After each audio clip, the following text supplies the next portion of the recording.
Hey there, folks, and welcome back to the Asita Campaign. Last time, we consolidated most of the remaining Ossitan territory around us. There's a few tiles that are uncolonized. We'll have to get to those as the manpower allows for it. But for now, we've reached a bit of a wall with our expansion thanks to running out of claims to work with. Now, we do have a new claim forming in just a couple of months against Hassa in the east. That will be our next target. And once we colonize Sumalit with another 250 manpower expenditure alongside 20 PI, we'll then, because of our mission, gain a claim on the lower Eurymedon province, which is this one over here, which was where Tatawas was located. This will give us claims on Padha and Wapara, which we will be able to act on once we do that, but of course we are just waiting on the manpower for that. So that is the situation with that. We also, thanks to the reload of the game here, have a new location for the Conqueror statue. I believe Asita was being targeted before, which would have been phenomenal, but it is now actually going to be Palha. Not the end of the world, as Palha is actually a pretty solid tile in this province. I'm probably going to create cities at Palha and Unati, as these are both farmland on coastal. No port slots, but farmland on coastal is still a pretty strong tiled style. Unati also has the river, so it's a slightly stronger location than Palha, but with this permanent modifier giving the location more migration attraction and pop simulation speed, Palha certainly isn't a throwaway tile, and I do want to make sure that I'm maximizing the quality terrain that I do have. Incidentally, Dakam is also a solid city location in this province as well, as it's farmland, not on the river or coastal, but farmland is still a solid location for a city. Arguably, I could also have a city at Ijami, which is plains on river. Plains is not bad for cities. It's a little weaker than farmland, but being on the river does help it out a little bit. It won't have the full pop capacity bonus of being farmland, but being on the river... Actually, no, never mind. Imagi doesn't count as being on the river for some reason. Does Unati?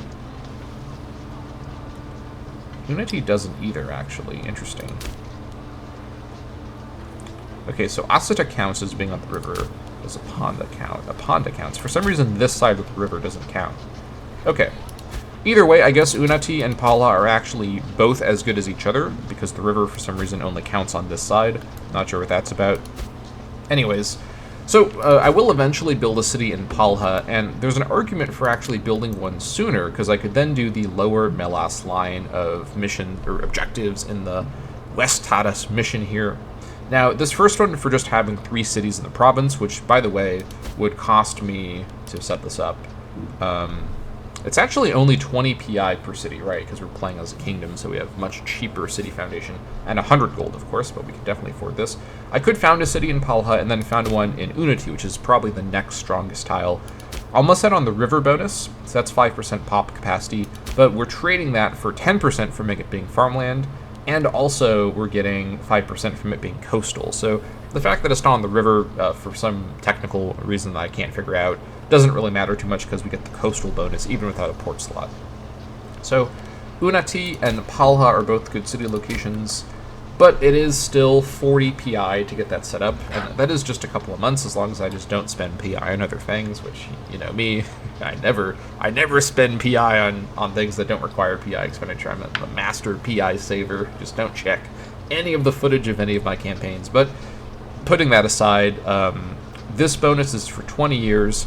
2% local pop growth is actually quite strong, I'm not going to lie. Let me take a look and see what that would look like in terms of... Yeah, if that's actually going to be like a 2% to this modifier, that's a really strong bonus. That would really help with my population situation. As now that I have conquered essentially all of the Ossitan peoples, more or less, at this point, I just have to assimilate or grow in order to get more Ossitan pops for my Levy and for all sorts of other purposes. So I do think that modifier is worth going for, and getting the 3 cities in Lower Melas while I'm still in this mission does feel feasible.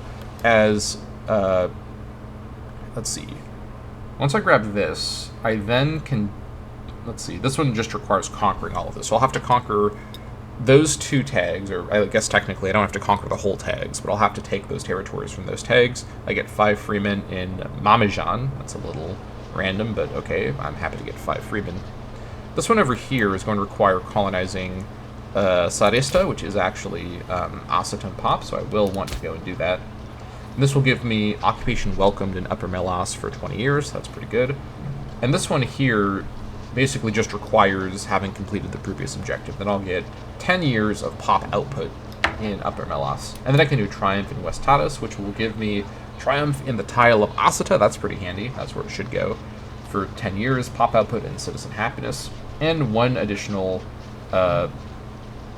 charisma on my king. Not going to make a huge difference, but I suppose I'm not going to complain. It won't really help because we're getting our good charisma from my wife, but it is what it is. Okay, so I think it is probably actually worth it to build the 2 cities, if only just to get Lower Melas for the pop growth bonus, or I should say settle Lower Melas for the pop growth bonus.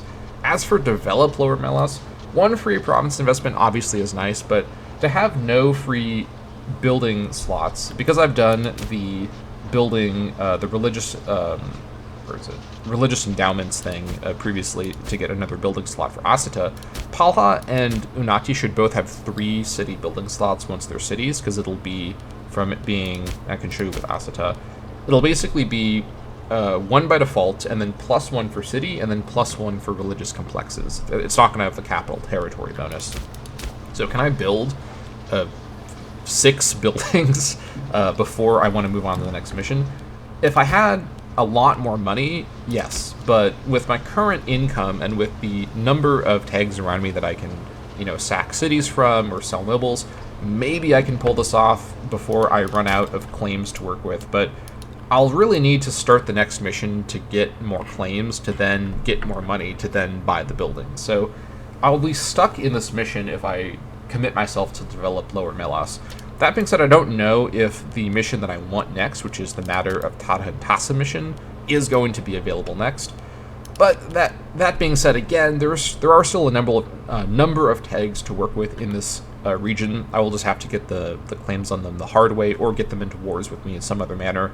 I'll be getting claims on Padha and Wapara, but there's also behind them Marasa, Gasiti, and Tupai, and these are all in my region. I want to actually conquer all of this territory before really switching gears to focus on Tad and Tassa, just so my core territory is as consolidated as possible before I start to expand outward, strengthening other governors, so on and so forth. You know the drill.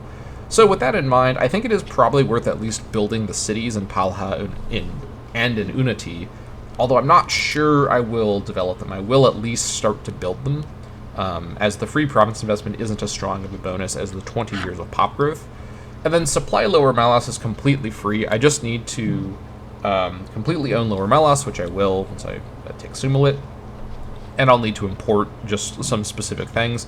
This is a really strong permanent bonus, so it is probably worth actually sticking around for 2.50% state infrastructure in Lower Melas permanently. It's like adding half of a river to all of the tiles. So honestly, it is probably actually worth it for me to stick around to grab this, and it's really easy to get this objective. So now that I've convinced myself on camera how to do my own strategy, it's fun to play Imperator Rome like this.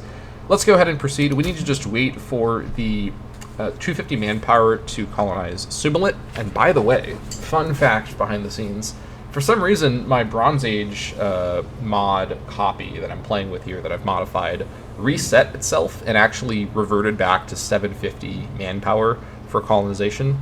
As you can tell, I found a way to undo the revert, but only after a surprising amount of confusion about how I did it the first time. So this time I wrote down how I did it, so if this is some weird thing where the game, every time I reload it, resets the change, I now know how to reset the reset of the change. So yeah, I'm feeling very accomplished. Anyways, at this stage, we've got our 14 cohorts ready to go. Just kidding, they're ready to go in 2 months, but they are available in 2 months at least, which is great because we're going to be attacking Zarhasa a little after 2 months from now. Technically about 4 months from now at this rate.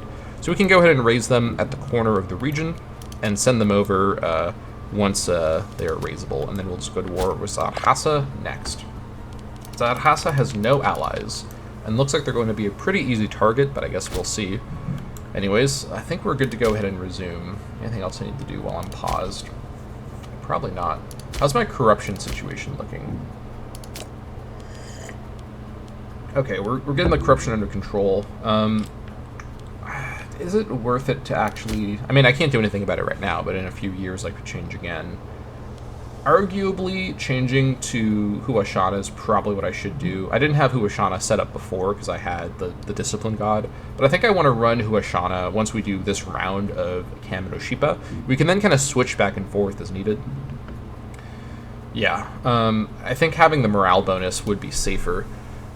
Plus, I may actually fight some more imposing opponents sort of soon. Possibly. It's hard to say. I also wonder, hold on, can I get a claim on Zamari from my distance from them? I think I probably can. Let me see if I checked someone really far away. It says the same thing.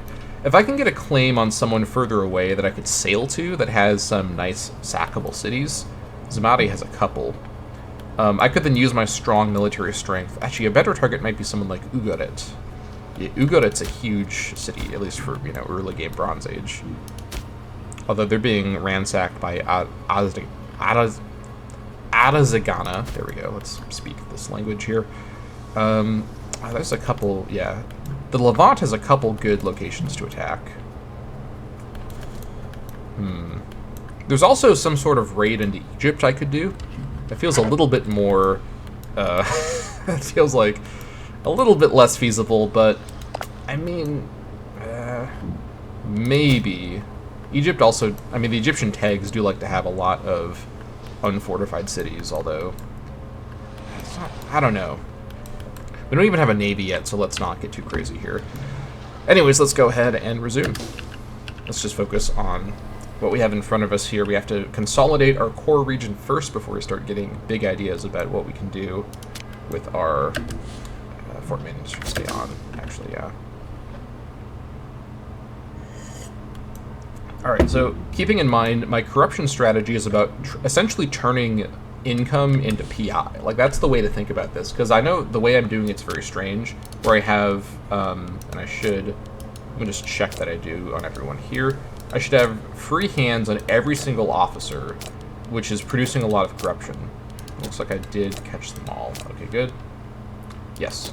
Free hands on every officer for maximum loyalty. And again, because I'm then paying down the corruption from free hands with increased wages, and then I'm also running the anti-corruption Kaminoshipa God, I'm basically trading the opportunity cost of a different omen. And I think I only had Allah available. I don't remember for sure, but I think that was the only one that I had available when I did my omen, because I switched the other ones. I don't remember for sure, it doesn't matter too much, but I'm basically trading the opportunity cost of some other thing here, and I'm also trading a bit more money from this for the extra PI without the creeping corruption on those officers, which then ultimately saves me money in the long run.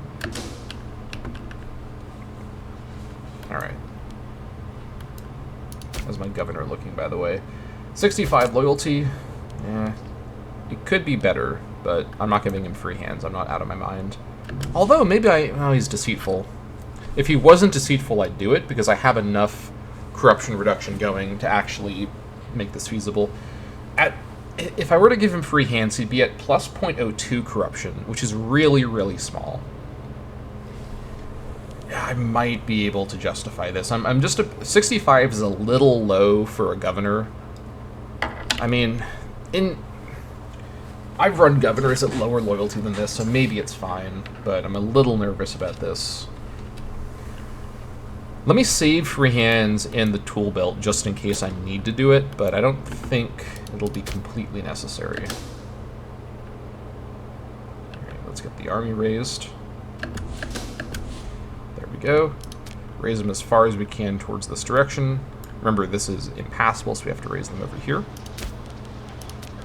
Alright. There they are.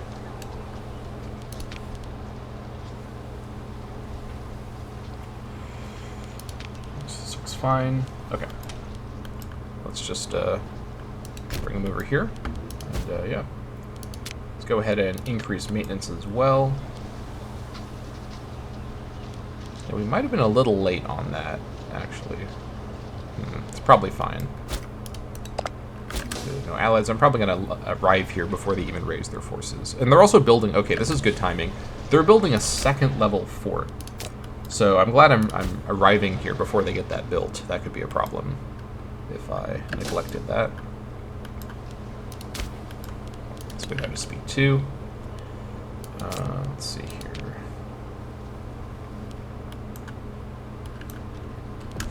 How's my barb power looking up here? It's basically cleared out, so I can actually change this off of Civ Effort. I don't know if it's really super necessary to change it, but I suppose I probably should. I probably should change it also to be centralized, so that pops are moving to Adhesia. How's my population looking back here in general? We have quite a few. They don't all need to be back there. They're kind of being wasted back there in those tiles. Without Adhesia being a city, it's going to be a bit slower going on the migration. But it would help to give this the modifier. Yeah. I'm going to do it. I'm going to bring more population to Adhesia. That does definitely help. We're not talking about, you know, some of these Asita numbers, but it's pretty high.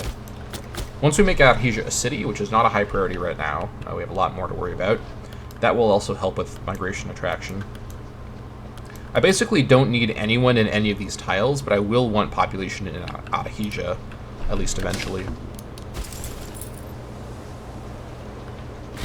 Alright, Casus Belli is done. I'm not going to declare war right away, because I don't need to.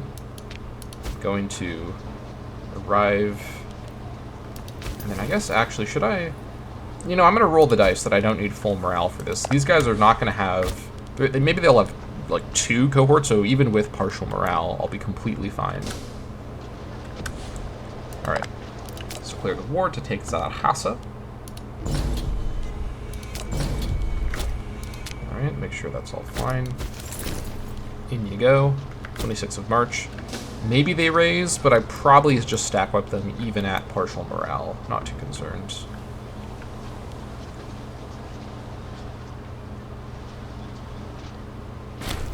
Alright, they did not even raise. I thought they might not. Alright, so we managed to...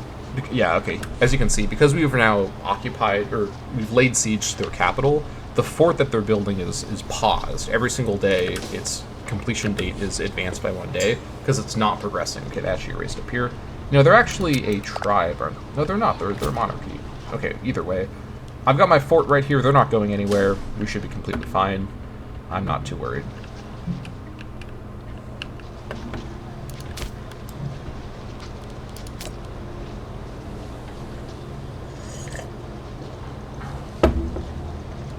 How are we looking over here? Probably just need to leave this as it is. I'll switch off of harsh treatment when some of those nobles and citizens demote. In fact, let me check really quick to see how's that coming along. Tribesman to slave. That's not exactly what I'm looking to have happen here. Status quo. All right. What about over here? Citizen to freeman. There we go. That's more like it. This is pretty brisk assimilation, actually. 1.52. Okay. I guess I have cultural assimilation going here, so that does make sense. They got plenty of food. You know what I should be doing is every so often checking to make sure I'm not missing something. Do I dare cancel? Let me cancel the dyes. I shouldn't have done that. There goes the dyes, and there's nothing else available. Why did I check that? That was a blunder. There goes my 4% local noble happiness for literally no reason. Maybe they'll give it back to me? Maybe. Well, let's trade for wine for now for freeman happiness. That's fine.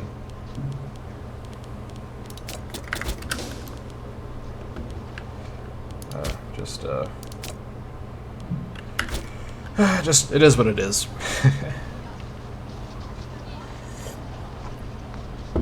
Supply shortage, okay. No need to assault because I'm scared of even accidentally draining my own manpower with my army.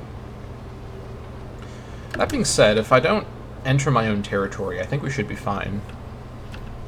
I should probably just assault this. That being said again, The other way to think about this is once I get the Sumalit colonization in a couple of months, it's going to be, I think, 4 months before I have enough manpower. I then get the claim on Para, because my next war is going to be against Para. Who do they bring in? Okay, they're fighting Gasiti, so they're actually preoccupied right now. I'm going to have to race Gasiti to get to Parapalha. It's not siege, so that's good. What about Paraha itself? No, we're fine. Okay. I wonder, actually... I think Paraha is likely to win this war at this rate. I can't tell who declared the war, but Paraha should win this war fairly handily. Maybe I wait a little bit for Paraha to get this stuff here. It'll save me some time. I won't have to fight Gasiti separately. So in that case, maybe... Because then, with that in mind, waiting longer is fine. So which means... So whenever I think about these calculations out loud, there's like 3 or 4 layers of things happening in a sequence that I have to explain. So the question is, do I need to have my levy ready sooner or later? And I think actually waiting a little bit for this war to finish is better for me, because then that's more territory I can get from Pata, who I will beat handily. It's not really even a question. Unless they were to ally with, like, Zamari, but I'd be kind of caught off guard by that. So I think waiting longer is good, because then I get more territory. And because waiting longer is good, that means that actually assaulting Zarhasa... So this is kind of confusing, but assaulting Zarhasa is actually going to make me wait longer, because I'll have to wait longer to re-raise my levy after I lower it. But I'll also finish the war sooner, which means losing the war exhaustion gain sooner, and I can recover my AE sooner, and I get the money from the nobles and the sacking sooner. I think doing the assault now is actually better. So let me just go ahead and do the assault. It's a long explanation for that conclusion. Right, the sacking of Zarhasa, very good. Now, of course, Zarhasa is in my same culture group, so I don't necessarily want to obliterate the city too badly, but the question is going to be, is this the best tile in the province for me to keep as the provincial capital? Probably yes. The province is called Zarhasa, and when possible, I like to have the location in the province that has the same name as the province be the provincial capital, just so it's easy to remember. I don't really think there's a better spot here. It's farmland, it's on the river. I assume the river bonus counts. Let me just double check. It does count. I'm going to let the looting be gentle, because I'm going to use the city as my new capital in the province.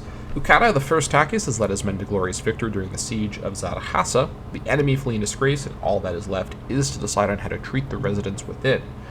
Needless to say, these spoils of war are likely to cause us back in Asita to admire Ukara greatly, but leaving such wealth in the hands of one man could cause problems in the future. Let the looting be gentle. Okay, that should be that.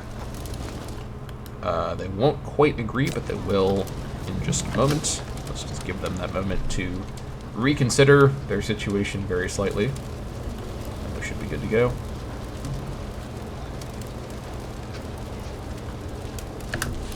Alright, now they'll do it. Okay, Zarhasa to Asita. Increase my rank to regional power. Yes, please. Okay. My king, the Louis local power of Zarhasa, accepts her generous peace offer. That was 50 PI to make that conquest possible. So you can see why I'm making such complex plans around claims, because in Bronze Age, with the current version of Bronze Age, the 50 PI cost to get claims manually is just absurd. Alright, the Zarhasan elite. After a protracted conquest, we finally routed the Zarhasan armies and laid waste to their lands. During the sacking of their capital, many important prisoners were taken, many of them having previously held important positions in the Zarhasan court. They now languish in our dungeons awaiting whatever fate we decide to impose upon them. You know where this is going.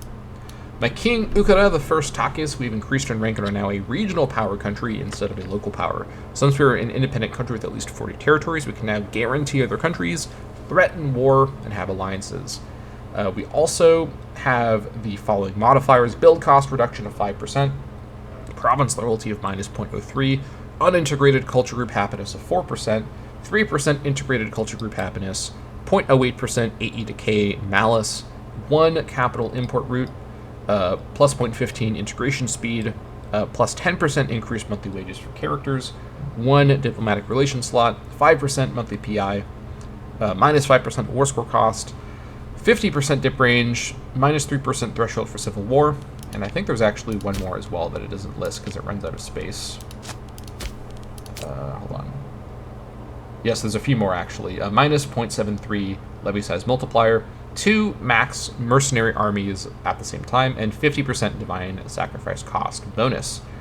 Right, so with that in mind, we do have the divine sacrifice still going for, let's see here, until 98. So we did this with good timing, so we have the bonus going for a bit longer.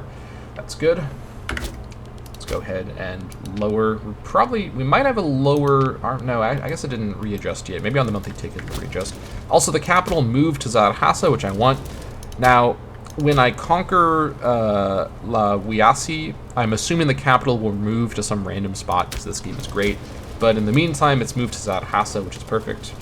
And we will be leaving that alone. Do I need the fort in Apiti? Probably not, to be completely honest. I think the Zarhasa fort should serve just fine. And I'm not really in a financial position to just have forts blocking up choke points. I need to reserve them for city slots, so let's go ahead and destroy that fort there. And then let's check and see any building slots. We do have the mine up here for salt, so we're going to be leaving that, of course.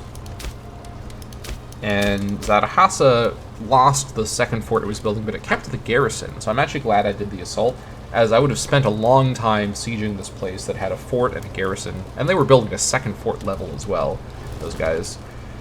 Okay, so this is fine. This is an extremely good fortified front for my territory over here in the region, so I'll just leave that alone. And yeah, nothing to worry about there. Okay, back over here, we have a trade route over here now for the capital. Okay, anything new that we can reach? We can get another copy of Saffron. I don't actually need that, but that's good to know. Anything else? You know what? I actually would kind of like to get copper. Copper's pretty rare, but I can get one copy from Harif. Do I have another copy of copper available? I do not. I actually do have 2 copies of cedar available, though. That could be quite handy. Actually getting double cedar prior to building my navy could be quite good as well, because this gives me a big ship recruit speed bonus. Wood for the manpower might actually be kind of good. I can also get 1 copy of stone now. Okay. Ooh, 1 copy of olives as well. Let me get the wood for now from Ugare. That's fine. Alright. This all looks good. We proceed.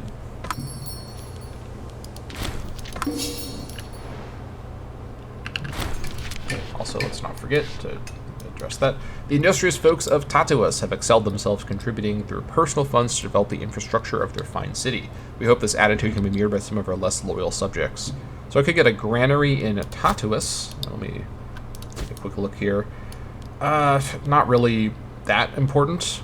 I could alternatively give them a garrison and lose a bit of popularity. A garrison would actually be a better building for my cities at the moment, as it adds fort defense, but at Tatuas, I guess Tatuas will be the front line of a war I'm about to wage kind of soon, so a garrison here wouldn't be terrible. I probably wouldn't have built a garrison myself. Where's the garrison building? Here it is. But this would also give some extra provincial loyalty and help me get this place switched over to assimilation fairly soon, which is very, very important. So I actually kind of think, yeah, 10 popularity for 20 gold is not worth it. The garrison, though, might actually be helpful. So let me go ahead and seize and divert these resources to the military. You are a frontline city of my kingdom. Let's go ahead and focus on what you really need, which is more loyalty and... Oh, I forgot to do it before the tick because I got distracted. Rising from obscurity. Asitan fortunes are rising. Over time, our kingdom has achieved both greater wealth and power. Traditionally, we have relied on the ability, valor, and dignity of our ancient and honorable families, but with rising fortune, there is also ample opportunity for new men of quality to rise beyond their birthright. Some families have, to a greater degree than others, achieved power and influence in our kingdom, and there is perhaps room for one of them to leave a lasting legacy among the Asitan elites. Okay, so I can decide which family is going to rise up here. Whichever family I create will probably capture most of the minor characters I've got in my nation right now. in positions anyways, but I guess we'll see how this works exactly. Alright, so the researcher, the physician, or the royal tutor. Probably the researcher. I don't know if this guy will actually become a family head. If a parent for him isn't generated by the game, he probably will. So in case that's the case, I don't know. I guess it really just comes down to which name I like the best.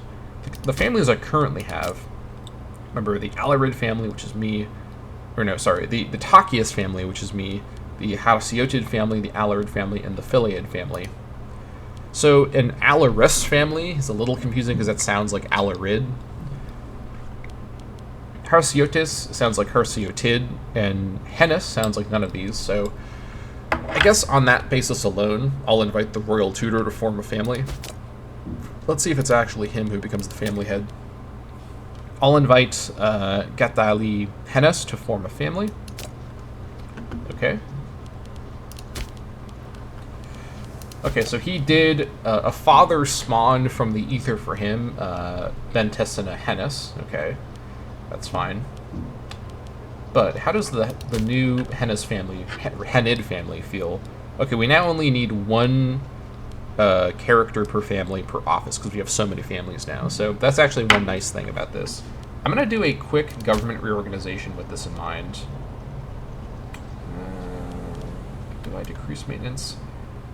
I have to wait anyways. Yeah, 8-month wait. Yeah, we're decreasing that maintenance. Get out of here. Now, I've invested a lot into the loyalty of these characters, so I don't want to get rid of them flippantly, but I technically can get rid of them if I want to now, if I really care about the actual quality of their work, as opposed to their loyalty. For example, someone like this guy here, I could get rid of him, and I could potentially get a more loyal character, because this is with free hands. What's his problem here? He actually doesn't have any problems. I just have a lot of tyranny. Yeah, fair enough. Or actually, this guy here, Julia Zal Manu. He's lapsed, but he's also steadfast, so maybe I leave it alone, actually. I've invested a lot into these specific characters. I think I just leave it alone. Perhaps over in the tech area, we have 3.5 tech per month. That's definitely better than it was before. All these guys are pretty good. This guy here, I'm just barely keeping him loyal with the position because he's a family head. There's actually not a lot of better characters, unless I poached one of my own officers, but I've worked to give them good loyalty for their officer position, so I think we just leave it all alone. I think I could change something, but I don't really think there's a huge need to. We'll just be fine with that. Okay. Let's go into our prison, do some of this. This is probably fine. 7.5 is my limit, though. Case in point.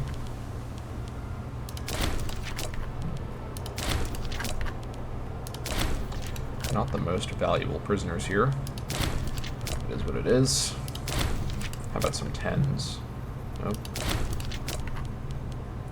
Wow, okay. This guy, again, I don't know. I guess I should look at the code one of these days, because I'm always just so perplexed by it. How prisoner value is, like, determined, because I just don't. Oh, did I have another set in my prison? Whoops. Okay. I don't know where these guys came from, but I'll go ahead and attend to this now.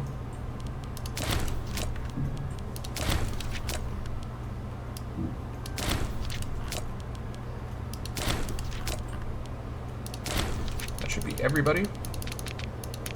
That is everybody. Okay. Okay. I'm going to save my money for now, because I just need a bit more PI, and I can start founding some of those cities. I'll found a city in Palha, and then I'll found one in Unati. Also, since I'm going to specialize Lower Melas for research, having cities will be better for research maximalization than having settlements, even with the national citizen desired ratio modifiers I've got going, so that's pretty good. Okay.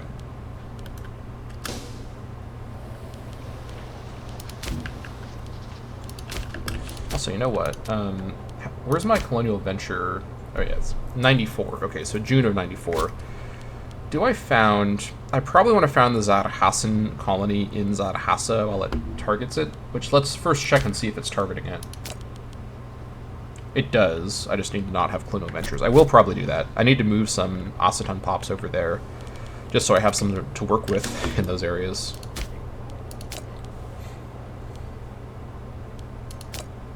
Okay. Okay, that Hassan needs to stay on harsh treatment, but lower Yuri meta and I can maybe get away with doing some funny business.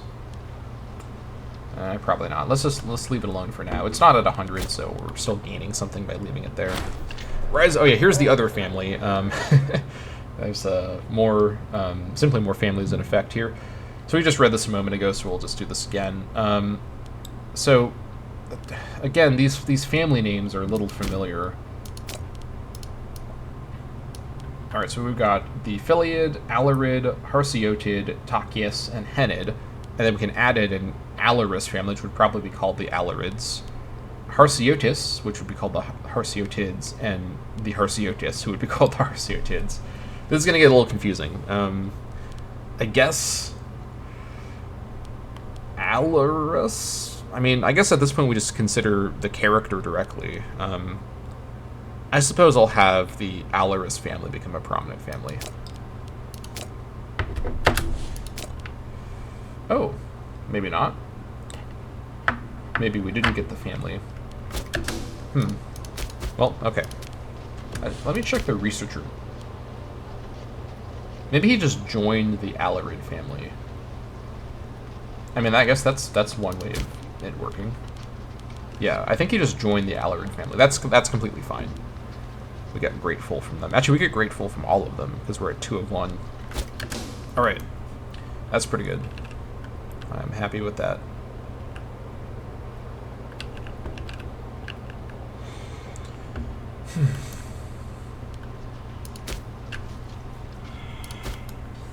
Oh, it's going to be so painful to lose 20 PI, but I gotta do it. I gotta get the colonization going. Oh my gosh, the rising does not end. No one's in obscurity anymore. Alright, I don't know if it's supposed to spawn this many families, but we're rolling with it. I guess at this point I'll just pick the family that has a different name, so the Ezenid family?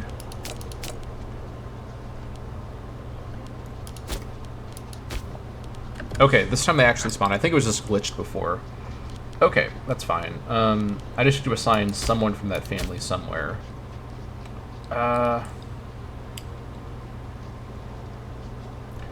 Didn't this guy have... Okay. No, it was this guy here. Yeah. He's not super loyal. I can probably replace him with someone better. If there is someone better. There is not.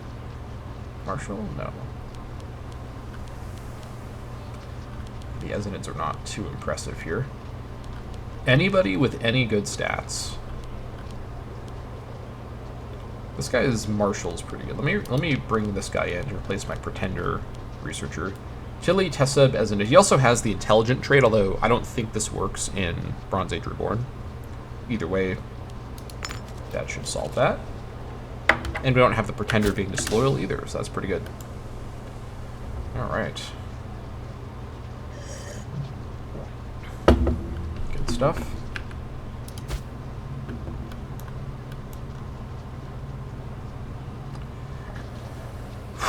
Almost there. There's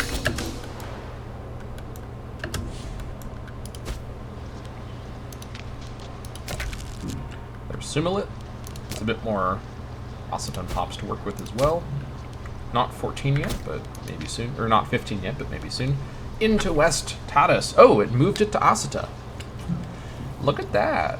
Imperator Rome doing something nice for me. Okay, well, this is, again, Conqueror's Statue isn't like the best modifier in the world, but having it in Asita directly is actually quite nice. So I don't know how this recalculated, but I will happily take this.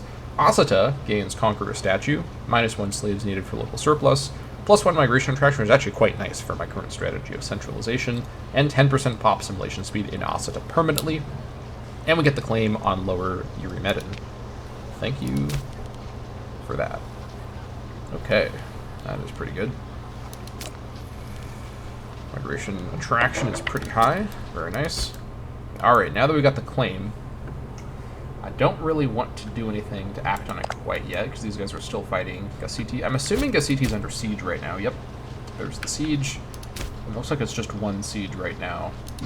So let's wait for them to finish their war with Gassiti. We also have to wait anyways, because we chose the waiting approach. That's fine. At this stage, I'm just going to... I'm probably going to spend my manpower next on probably Talupi in order to get a border with Wapara. It's probably going to be necessary. Maybe these guys will colonize it for me, which would be very nice of them, but we shall wait and see. I got plenty of money, but I don't have any PI, so we wait. Rival at court. Lately, our king Ukara, the first Takis, has come into conflict with Tada Huziti, affiliated at every turn and decision, their opinions persistently clashing. If one of them says south, the other will promptly say north. If one wants to trade with a neighbor, the other will argue for war. This constant bickering is ruining whatever authority Ukara used to have, and the atmosphere in Asita is at a breaking point. I am not rivaling a family head. I'm not out of my mind. Let me just go ahead and lose the popularity. That's fine. I've got plenty of tyranny reduction as it is, and my legitimacy is still trending up, so I think we're going to be okay. Probably. We'll see.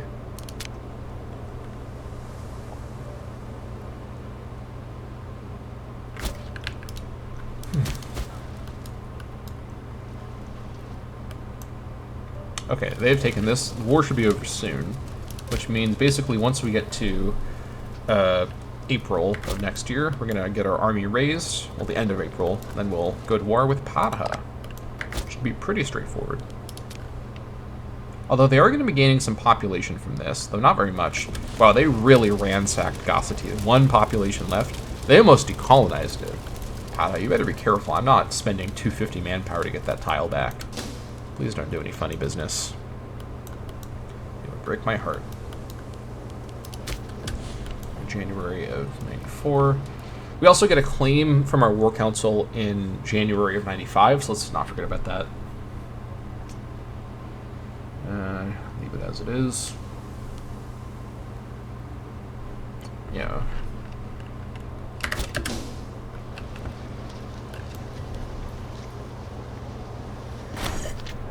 Scholar of the Divine. Here we go. Olani, affiliated, has by all accounts remained a scholar of the Divine Woman for much of her life. It caused some embarrassment, therefore, when she was discovered extorting a local temple to an egregiously unreasonable degree. Before reprimanding Olani, I should say, it must be said it would be expeditious to our efforts to influence her if we were to brush this under the table. Okay. Now we are talking. I could get... So this is going to pay for my cities by itself. At least one city, possibly two cities. So we can either get 27 PI for free, because her loyalty, she's just a random family character, doesn't matter at all. Her loyalty doesn't matter at all. Or 10 corruption on Ukara, and then we can get both cities going actually right now. And I'm kind of thinking about that. I've got a pretty hefty minus 0.23 corruption on him, because he has no corruption raising traits, and he's got increased wages, sanctioned privileges, and Cam Roshipa. And we're going to have at least 12 more monthly ticks of this, because then 95, I'm thinking of switching over to Huashana, although I might not necessarily need to. I could also switch to Tunawiya for the popularity gain, I should say, to help fix his popularity problems he's been having recently. Either way, at minus 0.23, let's do some quick math. So that's about, let's see, let's round it to 0.25 just to be thorough. So that's about 4 months for 1 point of corruption. So 10 points of corruption is 5 rounds of 4. So that's 20 months. So 20 months then is, let's see, so and that's if we keep Kumarashipa in effect.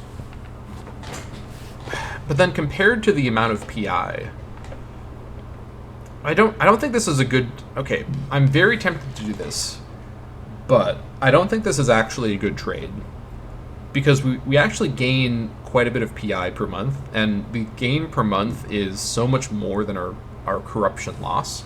Even though we have extreme anti-corruption efforts in effect right now, I don't think the downsides of him being corrupt would be worth it, because we're going to lose... Well, okay, let's consider what the downsides would be, actually. So we have provincial loyalty being modified by governor corruption. And other than that, I mean, in his core region, I don't think things are that big of a deal. I guess it would raise his wage, but would it affect the provinces otherwise? I actually don't think it really would. And loyalty in, I mean, over here it is a bit of a concern, but this wouldn't, like, destroy the loyalty here. It would just be a bit of a slowdown to my gain. I think the main thing to consider here is, do I want to really commit to actually running Kamarushipa for another 5-year tick? I was planning to switch over to Huashana, but do I really need to in the next 5 years? I honestly might be fine, because what am I doing in the next 5 years? I'm probably going to just focus on cleaning up the rest of my core region. Probably not going to be attacking slightly more intimidating opponents like Zamari, Patar, or Parnati. I mean, I might, but even then, I'm pretty confident I'll be okay. I'm not going to border them for a while. In fact, I might not even enter the North Luca region. I might actually just leave Patha over here and just kind of cut them off. I think I can probably get away with this. I just, not to mention, I don't even want to think about this, but I might actually need the PI to force more claims.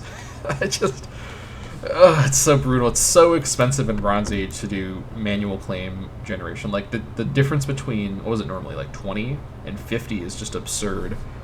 But you know what? I modded the game to make the colonization cheaper, so I can't moan about and complain about the PI cost for for the claims. It is very well. Oh, brutal.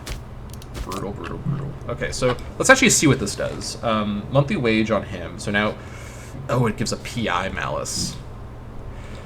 Oh, I didn't know that about that part. See, I run high corruption on my leader so infrequently, I don't even know how this works. It gives a pop migration speed bonus, which is actually kind of an odd, nice thing to have. Is that really ruler corruption? I mean, I guess it might technically after a tick. Okay, well, I did not know about the PI malice. I wouldn't have gone for this if I knew about the PI malice. But maybe the amount of PI we got from that evens it out. I can't do the math that complexly to see if the PI malice of 5% for the probably 3 or 4 years we're going to have some corruption here will be worth 50. The wages aren't a huge problem at all for him personally because he's my leader. And the monthly legitimacy is not very severe. So you know what? I think this is probably fine. I think if I knew about the PI modifier, I would have considered this a closer call, but I probably would have still done it anyways. Plus, I mean, influence stakeholders does, you know, counteract it sufficiently. So I think we're probably okay. I'm going to just... Did I have another child die? Oh.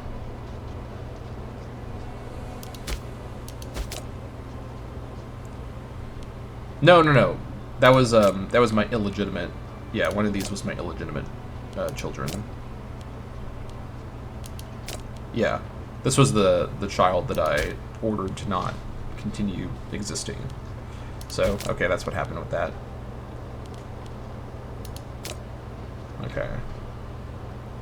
But I do have another son, Zaga Sulu Waseni. I don't remember them being born, but maybe that happened last episode. I can't recall. Ilumbelli, not looking too great, but alright. When can I start educating him? I think it's when he turns 12. Yeah, 12 and 16. Alright. I may have to send him off to be a mercenary to raise his martial, because 2023 is really... Also, what trait does he have? Hold on. Trusting. As an anti-corruption trait, I guess this is okay. Reducing the number of max rivals is, I guess, fine. Maybe he'll pick rivals less frequently. Either way, I think I'm okay with all that. So, having now done that, let's go ahead. Oh, I could also do a holy site. Oh my gosh, I want the holy site. I kind of want the holy site. I'm scared of missing out on the holy site because no one has any holy sites. Oh my gosh, these cities are going to be so expensive on PI, but I could get the holy site in Asita. I could pick any of the gods in my pantheon as the holy site god. Let me just take a quick look. Let me take a quick peek. So this will improve the associated gods passive modifier and omen modifier by 25%. This is really strong because a lot of the time you can boost the omen with omen power, but the passive cannot be changed except with the holy site. And 10% local tax in Asita, 1 extra building, city building slot, which will slow down my other objective I want to do, but that's okay in this case. And migration attraction +5. Ooh, that would really help with. All right, I think we're gonna have to do this. I can't miss up this I can't miss this opportunity. And honestly, as for which god I want here, I'm kind of thinking Kamaru Shipa. Now, I don't think I've ever had such a big focus on any of my campaigns on corruption reduction, but I think I kind of like this weird strategy of intentionally giving my own cabinet such high loyalty that I have maximum PI gain, which I then can use for all the other things I need to do in this campaign. And then I have Kamaru Shipa with, keeping in mind, by the way, if I have a Shrine to Kamaru Shipa in Asita, the passive stab change is boosted. And I talked before about how this flat stab change being added to my stab, I think goes around the stab decay calculation, which should actually make it stronger. So although I would normally focus on like a PI god, I don't think I have one available. I think there might have been a culture one that gave PI, but I kind of think this is actually a bit better because I can then run free hands and possibly even in the future mess around a little bit with going back to normal wages or even reduced wages. This would be kind of crazy, but I could save a fair bit of money later on by doing that. So I'm kind of thinking about that. I mean, Deity of Culture, I don't really have a lot of information about her, or even if it is a female god, I just assume it is. But I kind of like the idea. I think going for Huashana feels a bit more obvious for the boost to the manpower and the morale. But that's only manpower flat, it's not manpower gain, which does affect manpower gain. I think I am going to build a shrine to Kamaru Shipa in my capital. I'm committing to it. Flat stab change passive being boosted is actually really good. But then again, I'm missing out on the assimilation deity. I definitely have an assimilation deity I could be going for, because once I select a deity for the shrine, I really am committing to them. I think I can actually probably get enough assimilation from other sources, though. Yeah, because... yeah. I'm going to commit. Kamaru Shipa, I'm building the shrine to you.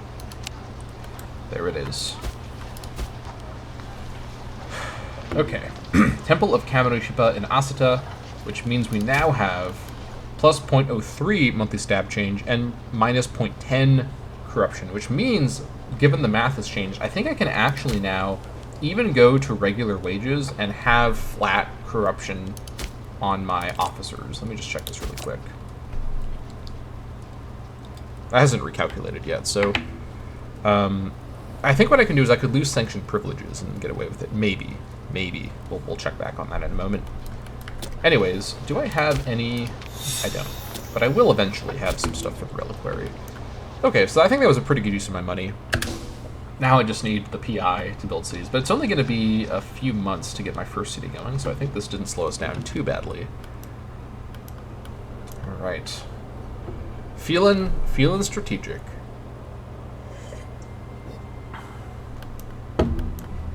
When was my Colonial Adventures done? June of this year. Okay. All right, there's that conquest. Very good. That's exactly what I was waiting for. Didn't even lose the levy size. That's pretty nice. 21st of April. We go for it. And actually, after this tick, I'm going to raise maintenance preemptively. Let's go up to speed 3.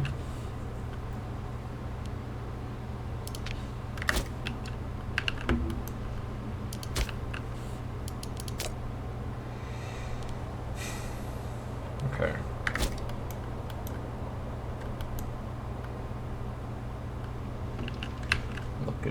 Good. No allies for Padha.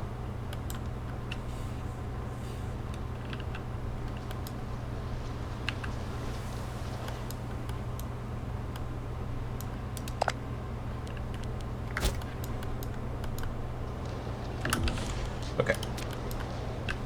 How do I want to enter this province? Probably from the south.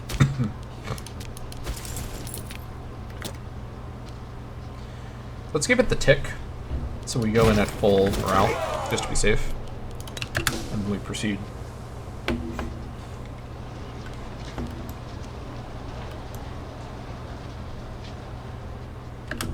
Okay, 1st of May.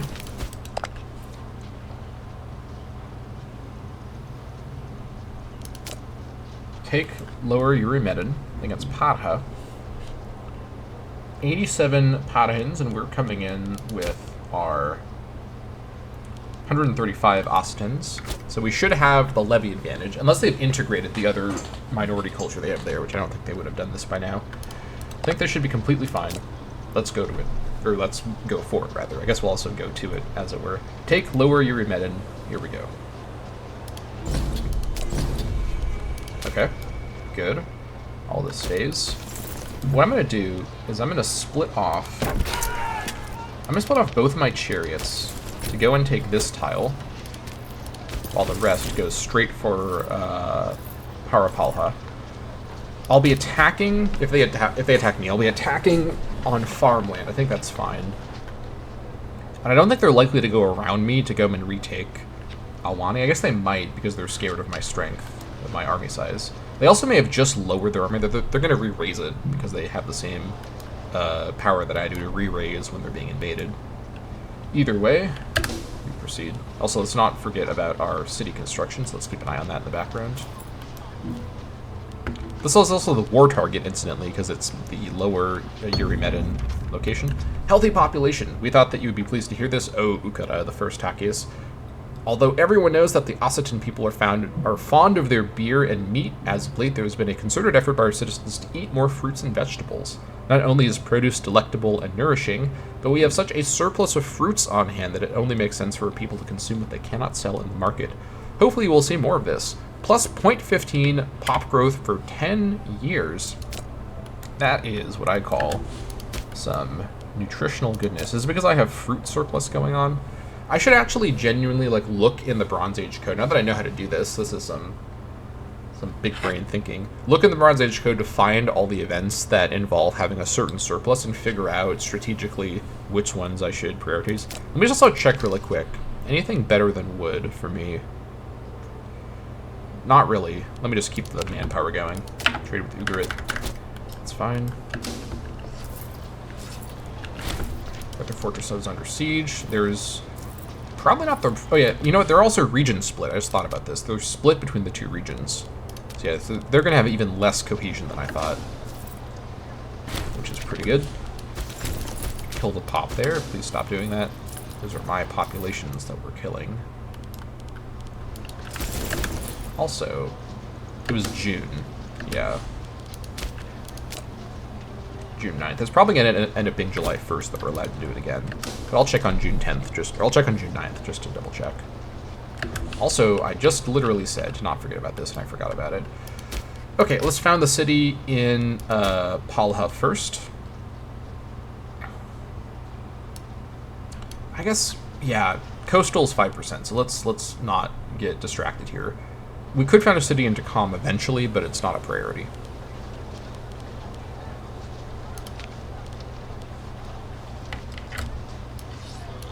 Alright. Now let's check for the Zarhasan. Nope. June 8th. Probably going to be July 1st. That's fine. Now this is partial garrison. I'm not going to do an assault unless I get a breach. We need to preserve our strength. We have a number of sieges to do here. We got 3 sieges we have to do because they kept the fort in Gassiti.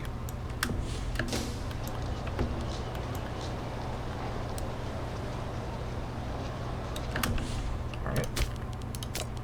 Found a colony in Zarhasa. I will be doing that. Now I could save the Zarhasan colony for... I could do it in La Wiasi instead.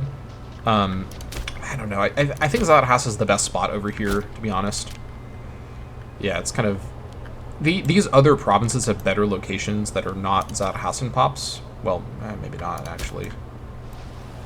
This is probably the best location in this. Well, Hawarsi could be good as well. Let me not overthink it. Let me just set it up in Zadhasa. I think this is fine. Okay. Zadhasa will gain colony with +2 migration attraction and 10% pop assimilation speed. Lose 20 loyalty in Zadhasa. That's fine.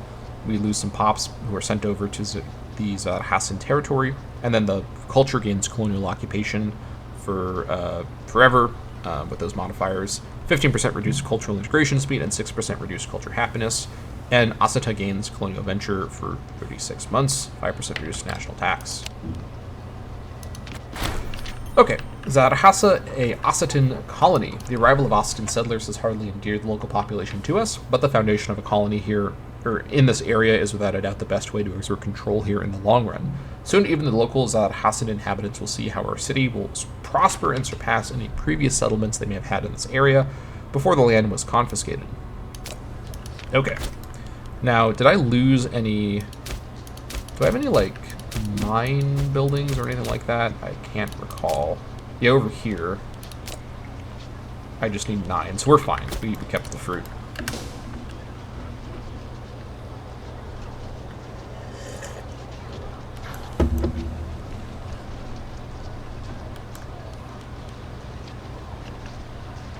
Alright, no sign of their army. Show me a breach. Wow, okay. I don't know how I just did that.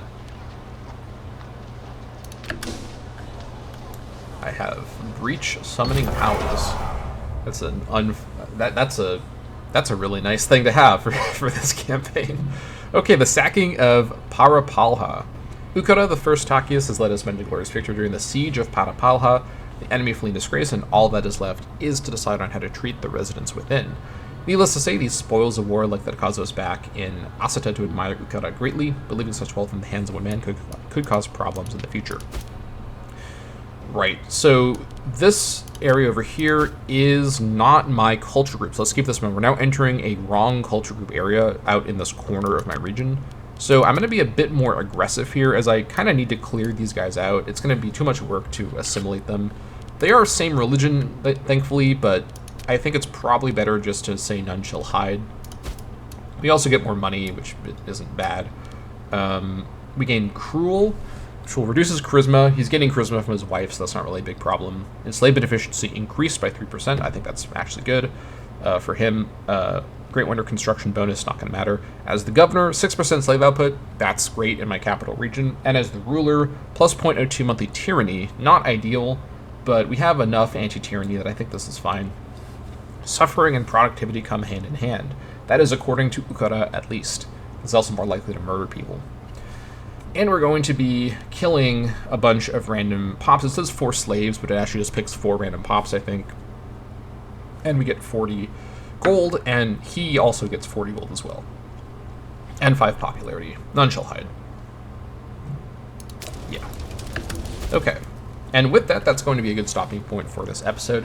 Thank you all so much for watching, and I'll see you all next time.